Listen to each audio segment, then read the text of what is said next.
to pre-promote your offering. And that could be a service, it could be a podcast, it could be a blog, any kind of content that you have or idea, service. You need to start pre-promoting it. So what most people want to do is wait till they get it all put together in a neat little package, and then they want to present it to the world in all its shining splendor, and then they hear crickets.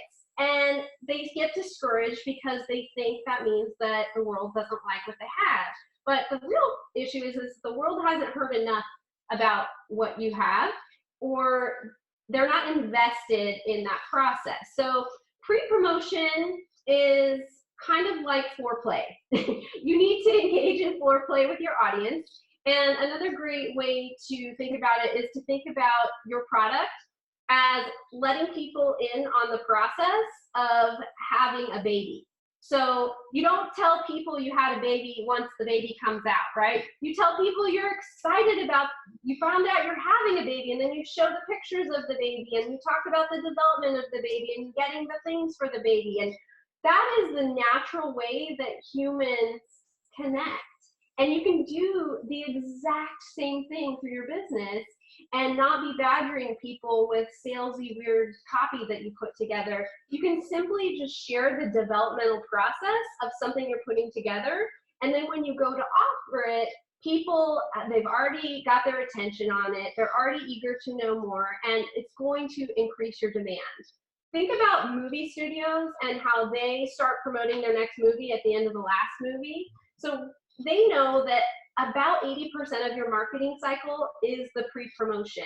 If you wait till you put it out there, all you've got is, hey, this thing's available, and then sort of shamefacedly a couple of days later, remember that thing I put out there for you guys? You didn't buy it.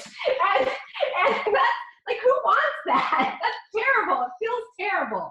So I'm going to teach you the 7 ways to pre-promote. These are not the only ways. These are just ways that I've identified that are really straightforward. I've spoken about them from stage. I'd love to speak about them from stage if anybody's watching and wants to have me come and speak at their event. So the first way to pre-promote something that you're offering is when you first have the idea. And I know people are afraid to do that because they're afraid that somebody's going to steal their idea. And although that could happen, it's unlikely because most people are far too lazy to steal your idea. And even if they do steal your idea, they probably can't do it and develop it as well as you can. So even if you see somebody starting to develop your idea, continue to develop it your own way, because most people quit before they get to the end. So if it was your original idea and it's really inspiring you and motivating you, you're probably going to do the best job in creating it. So don't be afraid to let people know what you're thinking about. Now, if you have a trademarkable or patentable idea, you might want to wait and say, I have an idea, and once it's trademarked or patented, I'll let you know. Even that is a nice cliffhanger to get people excited. So your second opportunity to pre-promote is once you've taken some sort of action. So maybe you have decided to do some research. Maybe you have decided you're going to go look at something. Maybe you've started to put something together. It's like a physical product. Maybe you've started to work on a talk or a course, whatever it is. Let people know, hey, I took some action on this, whatever that action is. Let them know. People love to know what other human beings are up to. Now, your third option, or actually opportunity, not option, your third opportunity is when you have actually booked some time to do that thing. So when Kevin invited me to be on the show, I put it out there, hey, I'm going to be on Rising Tides, I'm excited. And then I put out there that we had booked the date. And then I didn't re-put it out there each time we rebooked it because there were too many of those, but I did put it out there.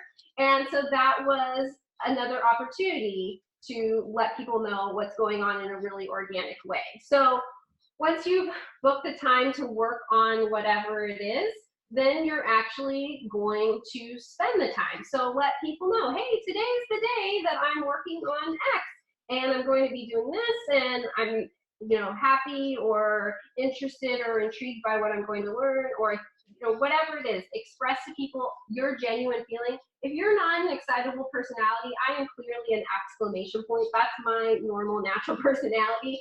You don't want to go out there saying, oh, I'm so excited, I'm going to be working on X today, if that's not your personality. You want to present it more in the, if you're more sedate, you could say something like, I am looking into this today, and here's what I'm hoping to learn from it. Or here's how far I hope to get. You could talk about what your goal is for that day. Just really natural, be yourself. That's really what's going to draw people in, is repetition and authenticity. Just be yourself. So your fourth opportunity is right before you do it. So right before I got on here to record this for you, Kevin, I posted that I was about to go on with Kevin. And so people are already excited to hear this episode of Rising Tides. And it's a really organic, natural way for people to hear about the show without me pushing it on them. I'm just letting them know this is something I'm engaged in. I'm an interesting, exciting person. You might want to also be connected with what I'm connected with. Very natural, human way to interact. People act so weird online. Like, just be a human online. It's not that complicated. Your fifth opportunity is right after you have done the thing that you said you were going to do. So you can talk about what you found out, what the result of that time you put in was. Even if you failed to meet your goal of how much you expected to get done, or you got interrupted and you couldn't spend the 2 hours you wanted to, let people know what was the result. So for me, I will go and make a post that, hey, I just recorded this with Kevin, and he asked me this, or I learned that. And again, very normal, natural human interaction online.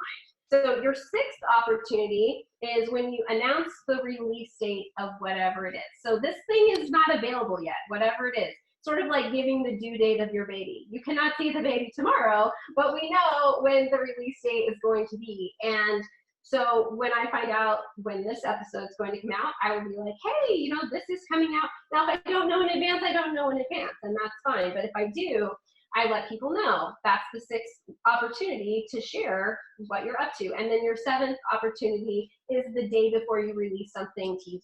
So, hey, that thing that we've been talking about for a day, a week, a month, 9 months, whatever it is going to be available tomorrow. And at that point, people have heard about it so many times that even if they're not going to buy it, they know what it is and understand who might want it. And so they might refer people to you. And this is a great way to be promoting your stuff in a way that even if somebody who's following you isn't your client, you're not going to drive them away because you're not selling to them. You're just sharing the developmental process of something you're working on. And it's kind of like reality TV. People love that. They love the behind the scenes because they love to see somebody else in a process of growth. And that's really all you're showing them.